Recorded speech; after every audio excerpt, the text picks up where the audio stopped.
going to teach you how to practice efficiently. And by efficiently, I mean practice with a purpose, always having a target in mind. And it's key because you don't want to sit here and beat balls for no reason, and that just ingrains bad habits. So I'm going to teach you how to practice efficiently, and then also build competition in practice. So I'll show you some games you guys can play against each other. This is a game that I play with my buddies, and it's really good practice, good competition, and it actually makes you focus instead of just being out here, hitting shots aimlessly and really not putting your practice to work. So this is called 7-Up. Play one other guy. I'll play Max. And what we're trying to do is you just pick a hole and you switch off picking holes. So if I pick first, you pick second. And what we're trying to do is just play mini par threes against each other. Just basically trying to get up and down. So if I pick this first hole here, I'll go first. And you just try to beat the person. So if I made a 2 here, if I made up and down and Max, you made a 3, then I would be 1 up. And then you would pick the next hole.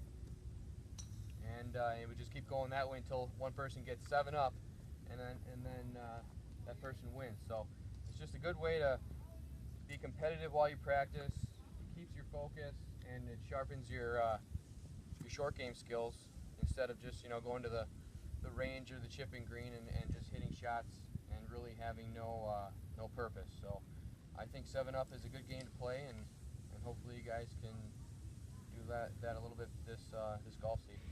So I want to spend a couple minutes, guys, and talk to you about a warm-up routine on the day of a golf tournament. What I like to do is start with a pitching wedge or a 54, a higher lofted wedge, just to get a good tempo for the first couple swings in the morning. Then from there, I'll go from my wedge down to my 7-iron, then to 5-iron, and finally to my longer irons or 3-wood hybrid driver. I'll hit a couple drives and then I'll go back to the wedge for the last couple swings.